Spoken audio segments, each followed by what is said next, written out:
O limite de uma função, quando x tende a um determinado valor, pode não existir, mas quando ele existe, ele é único. O teorema da unicidade do limite tem grande importância teórica e é sobre ele que vamos falar nesta aula. Aula 5, unicidade do limite. Sem perda de tempo, vamos imediatamente ao teorema que é o nosso objeto de estudo dessa aula 5, o teorema da unicidade do limite. O enunciado é bastante simples e vamos começar lendo. Se o limite de f de x, quando x tende para a, é um número L1, e esse mesmo limite dessa função f de x com x tendendo para a é também um número L2, então L1 é igual a L2. Então vamos reler aqui, comentando cada trecho. Se o limite de f de x com x tendendo para a é um número L1 e ao mesmo tempo o mesmo limite aqui é um número L2, então esses números L1 e L2 não podem ser diferentes. Tem que ser exatamente o mesmo número. L1 deve ser igual a L2. Ok? Vamos demonstrar esse teorema. E antes disso, não custa nada revermos aqui a definição de limite, porque é ela que utilizaremos na demonstração do teorema da unicidade do limite. É claro que, como a definição de limite foi objeto de estudo de uma aula anterior, vamos apenas enfatizar aqui a essência da definição. A definição ela está aqui para darmos um significado para este símbolo aqui. Então, o que significa dizer que o limite de f de x, quando x tende para um certo número a, esse limite aqui é L. Então, vamos admitir que o limite dessa função f de x com x tendendo para a é um número L. Então, se isso de fato ocorrer, se o limite for L, então, dado qualquer número positivo epsilon, é sempre possível encontrar outro número positivo delta. Observe que esse número delta depende da escolha do epsilon. E qual é a propriedade que esse número delta terá? Se você escolher qualquer x diferente de a uma distância do número a menor que delta, então a distância de f de x ao número L será menor que epsilon. Com essa definição, nós garantimos que podemos tornar f de x tão próximo de L quanto desejarmos, desde que tomemos x suficientemente próximo de A. O número epsilon, ele impõe aqui o quão próximo de L nós desejamos que f de x esteja. E o número delta nos mostra exatamente como isso é possível. Como é possível tornar f de x tão próximo de L quanto desejarmos? Basta que nós tomemos x diferente de A e a uma distância de A menor que delta. Agora que nós já revisamos a definição, vamos voltar aqui ao teorema. Ok? Então, observe que temos duas hipóteses. Por hipótese, o limite de uma função f, com x tendendo para a, é um número L1, e ele também é um número L2. Com essas duas hipóteses, pretendemos mostrar que L1 é igual a L2. Ok? Então vamos começar. Eu vou até diminuir aqui um pouquinho esse teorema, porque ele está gigantesco. Vamos diminuir ele aqui, deixar ele aqui no cantinho. Caso a gente precise, a gente faz com que ele fique grande novamente, ok? Demonstração.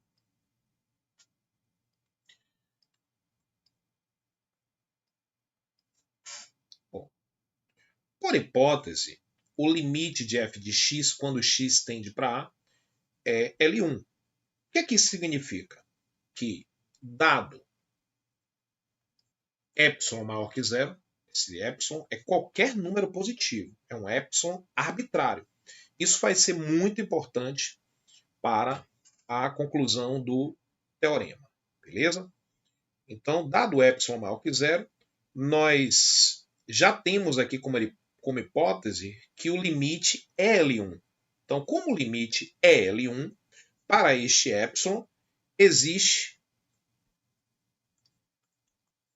um número delta positivo, e aí, convenientemente, eu vou chamar de delta 1, e daqui a pouquinho você vai ver por quê. Então, existe um delta 1 positivo, tal que, então, o que é que a definição nos garante? Tal que, se a distância de x até a for menor que ΔI, então implica isso aqui, que a distância de f de x até esse número que supostamente é o limite da função, L1, a distância de f de x a L1 vai ser menor que epsilon sobre 2, digamos. Veja bem, na definição de limite, nós vimos que, dado qualquer epsilon, você consegue o delta com aquela propriedade. Ok? Bom, se você consegue um delta para todo epsilon, em particular, se você pegar epsilon sobre 2, você também consegue um delta. Né? Então é muito comum nós usarmos esse artifício para fazermos algumas demonstrações. Ok? Beleza. Bom, pela mesma razão, para este mesmo epsilon aqui dado, certo? Usando a hipótese que o limite também é L2, a mesma propriedade que vale, né, para L1 vale também para o número L2, ou seja, existe um número positivo ΔI, tal que,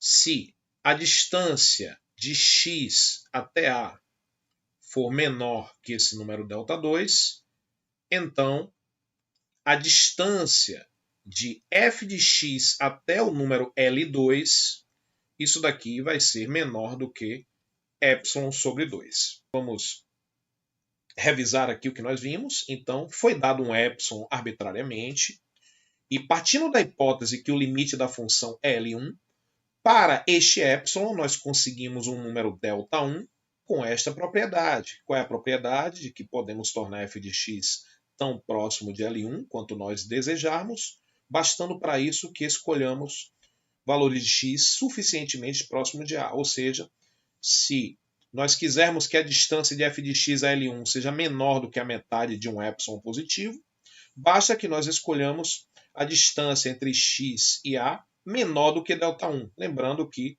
esse maior que zero está aqui, apenas para nos lembrar que nós não desejamos que x seja igual a A. Né? Quando estamos estudando limite, nós estamos analisando o comportamento da função para x próximo de A e com x diferente de A. Ok, agora vamos fazer um pequeno exercício aqui. Né?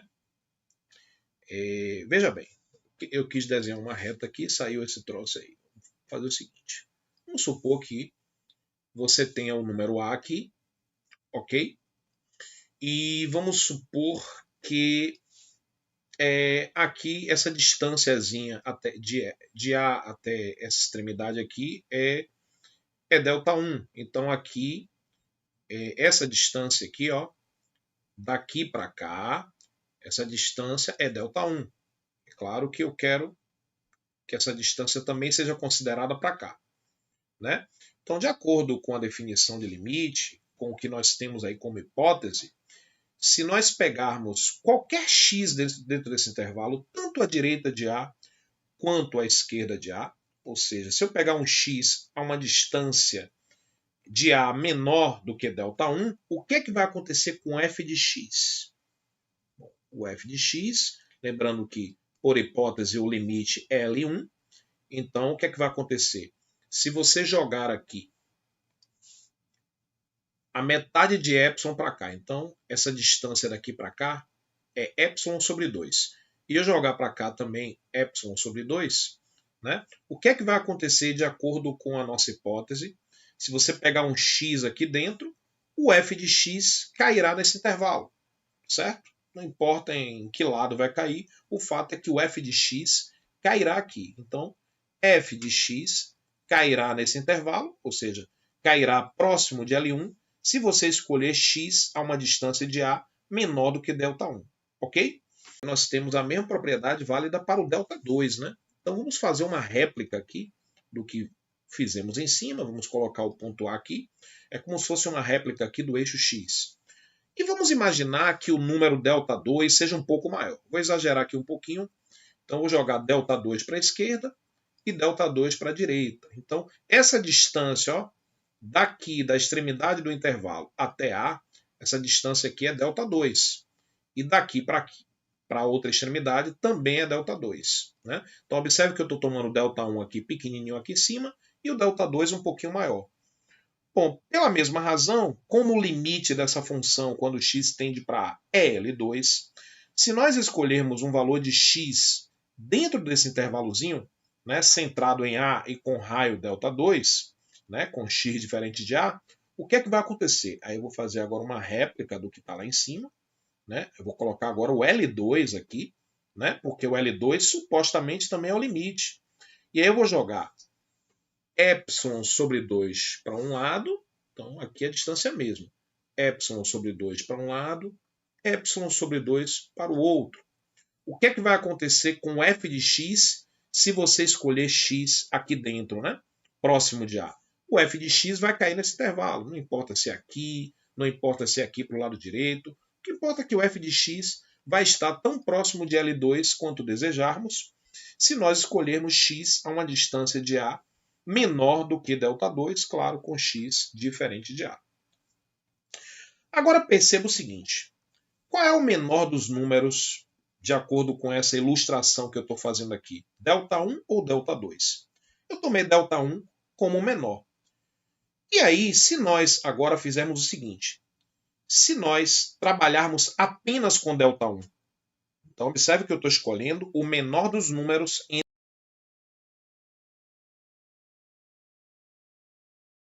ΔI e ΔI. Então eu vou jogar o ΔI, o mesmo ΔI que está lá em cima, eu vou jogar aqui, ó, ele é menor do que ΔI. O que vai acontecer se você pegar x dentro desse intervalo, aqui ou aqui, que é o mesmo intervalo? Porque agora o raio é o mesmo, é ΔI em cima e ΔI embaixo. Então, o que estava acontecendo com x aqui, continua acontecendo. Se eu pegar x aqui dentro desse intervalo, o f de x vai cair aqui dentro desse intervalo centrado em L1. E aqui o que acontece? Como esse intervalo vermelhinho aqui, ó, esse intervalozinho aqui, ele é um subconjunto do intervalo maior, então, quando eu estava pegando um x aqui dentro, o f de x já estava caindo no intervalo centrado aqui em L2. Se eu pegar aqui dentro com um intervalozinho menor, certo? A propriedade não será perdida.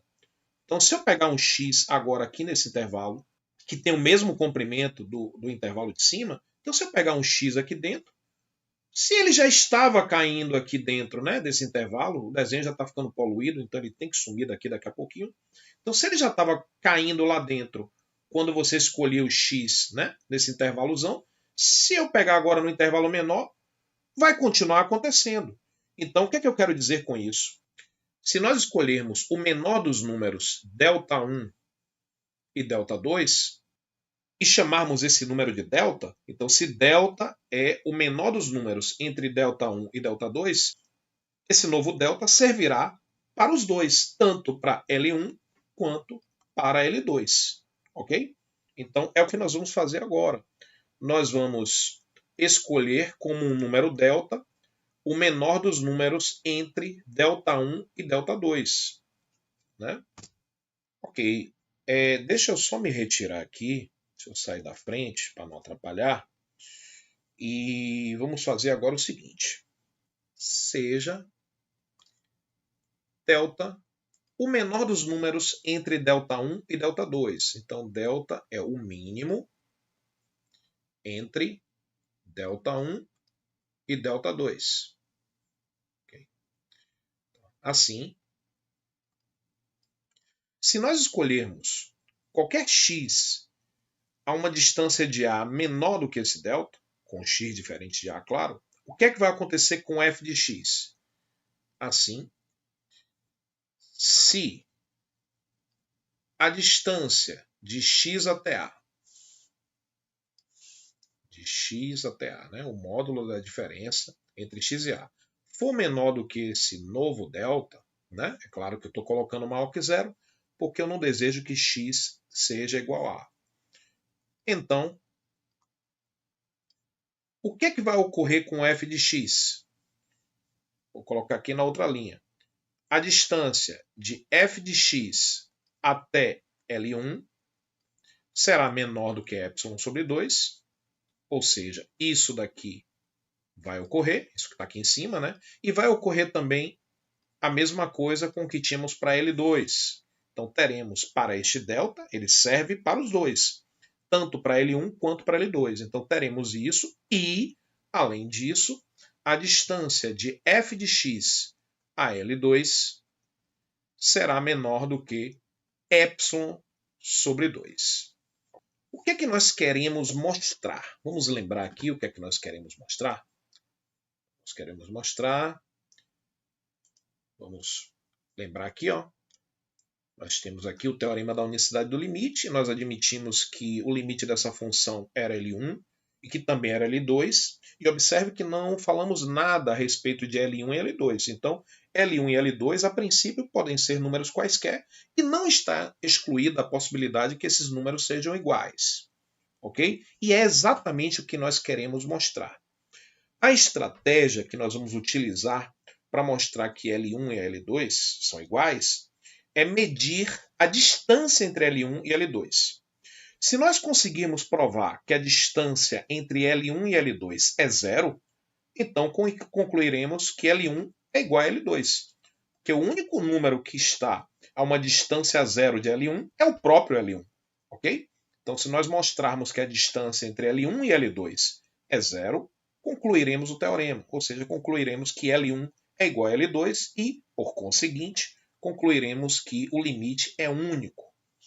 Vamos fazer isso então. Então, eu vou agora medir a diferença entre L1 e L2. Vamos reduzir aqui novamente o teorema. Não precisava nem ter reduzido tanto. Deixa ele aqui. Pronto.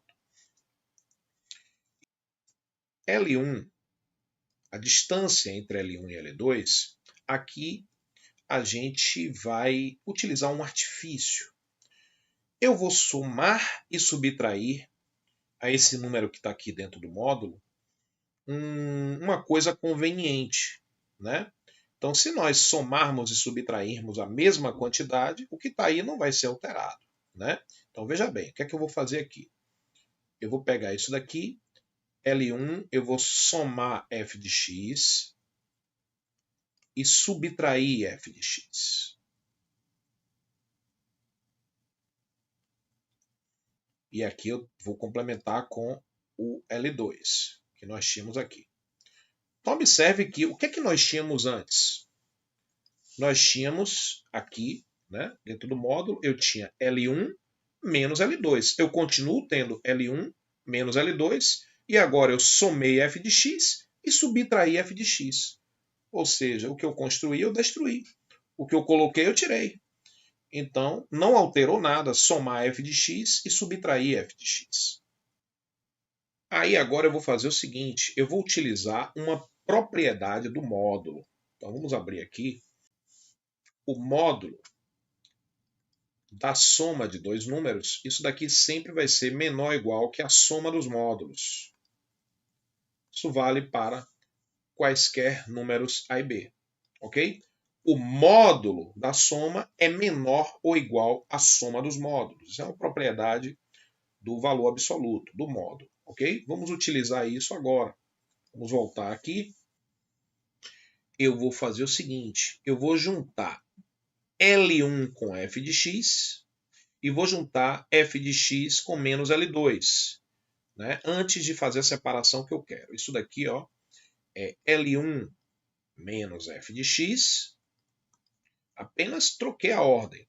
Mais f de x menos L2. Obviamente que você já percebeu que nós vamos precisar passar para outro slide, ok? Então, eu vou reproduzir o que está aí, a essência, em outro slide, para a gente não se perder. E aí a gente vai dar continuidade à demonstração. Estamos aqui de volta, fiz um resumo, deu até para colocar minha cara aqui de volta. Está aqui um resumo de tudo que já foi feito, beleza? Não custa nada a gente relembrar o que foi feito até agora. Por hipótese, L1 é o limite da função com x tendendo para A. E L2 também é o limite de f de x quando x tende para A. Queremos provar que L1 é igual a L2, ok? Então, partindo da hipótese que L1 e L2 ambos são iguais ao limite da função com x tendendo para A, foi dado um epsilon maior que zero, um epsilon positivo. Para este epsilon, nós conseguimos um mesmo delta com a seguinte propriedade. Se você escolher qualquer x a uma distância de A menor do que delta, com x diferente de A, então a distância de f de x a L1 será menor do que epsilon sobre 2, e a distância de f de x ao outro número que também é limite, que é o L2, também será menor do que epsilon sobre 2. A distância de f de x a L2 é menor do que epsilon sobre 2.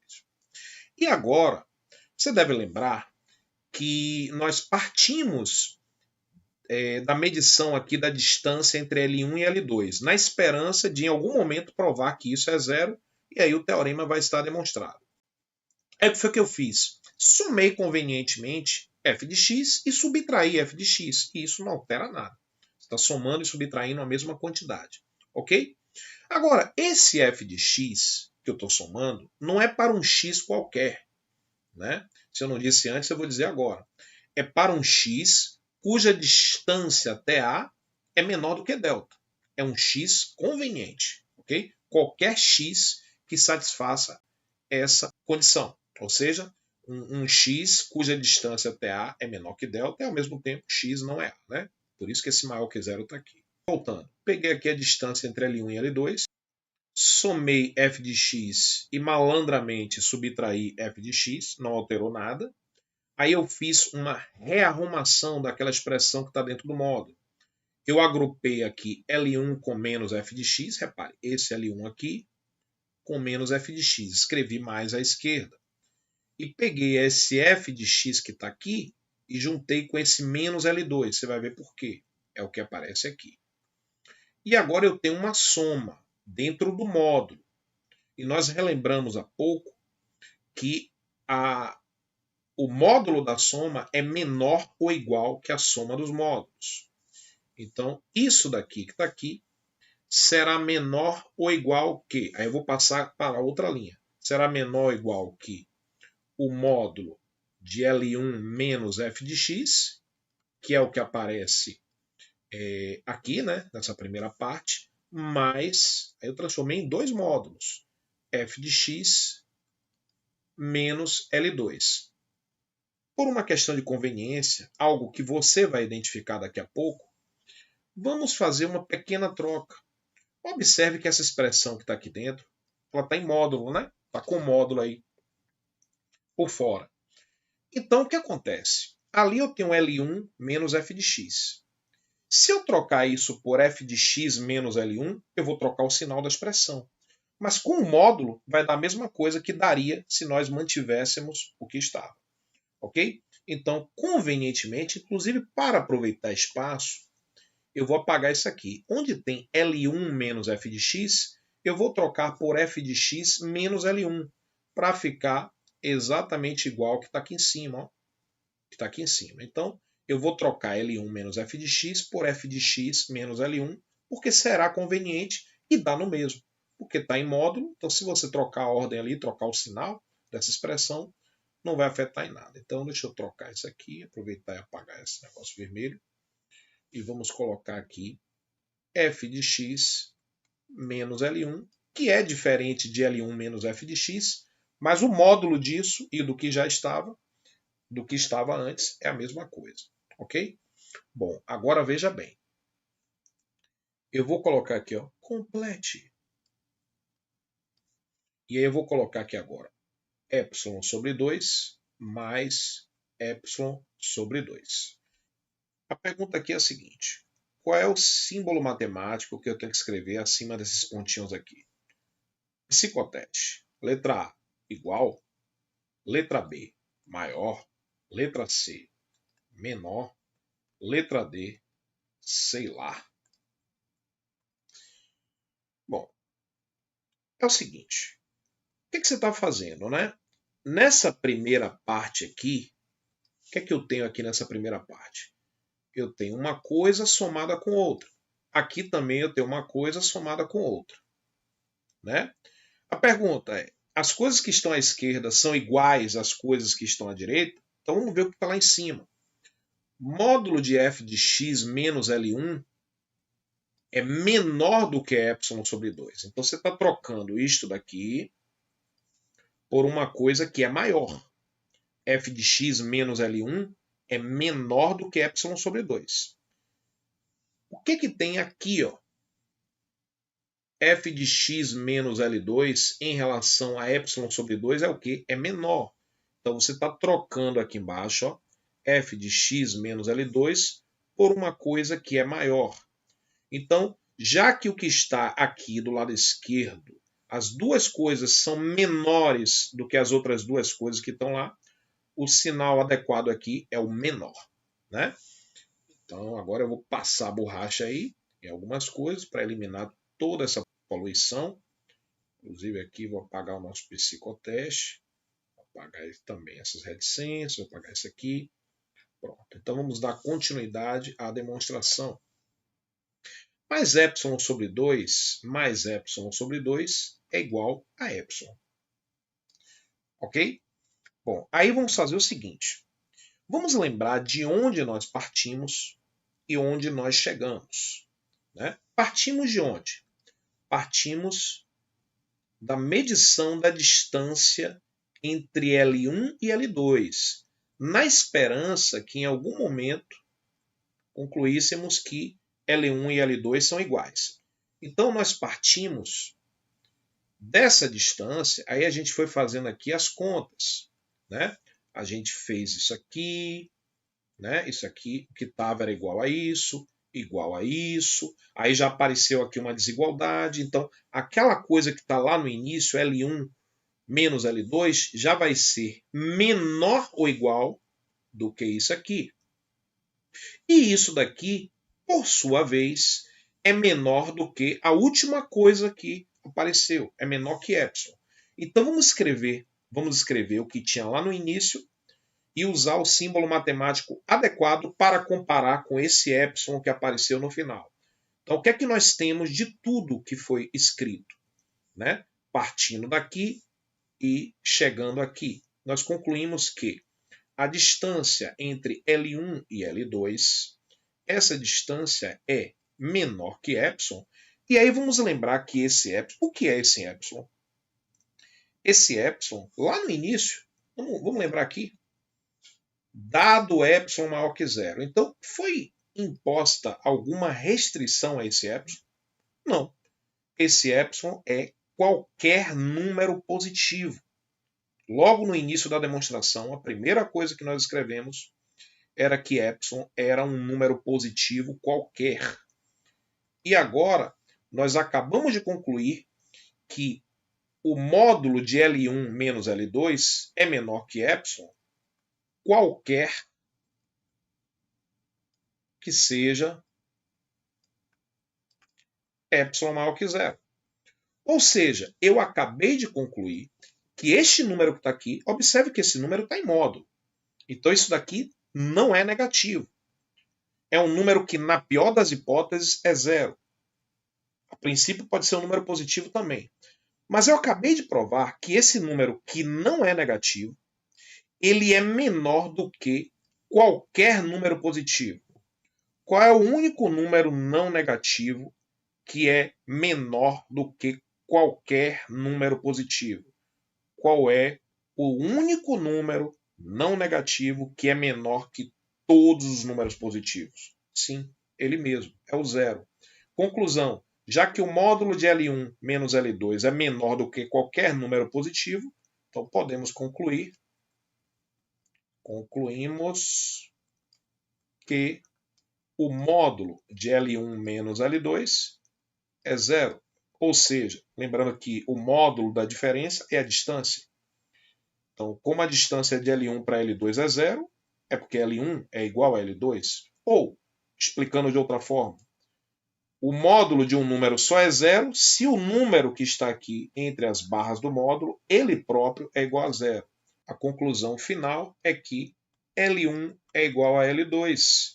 E aí nós acabamos de provar que o limite de uma função, quando ele existe, ele é único. Excelente. Mostramos o teorema da unicidade do limite. Esse teorema tem grande importância teórica. Mas, de agora em diante, estaremos preocupados com a prática. Como calcular limites? Quais são as propriedades que permitem que nós calculemos limites de uma maneira prática? Né? É o que a gente vai ver nas próximas aulas. Paramos por aqui.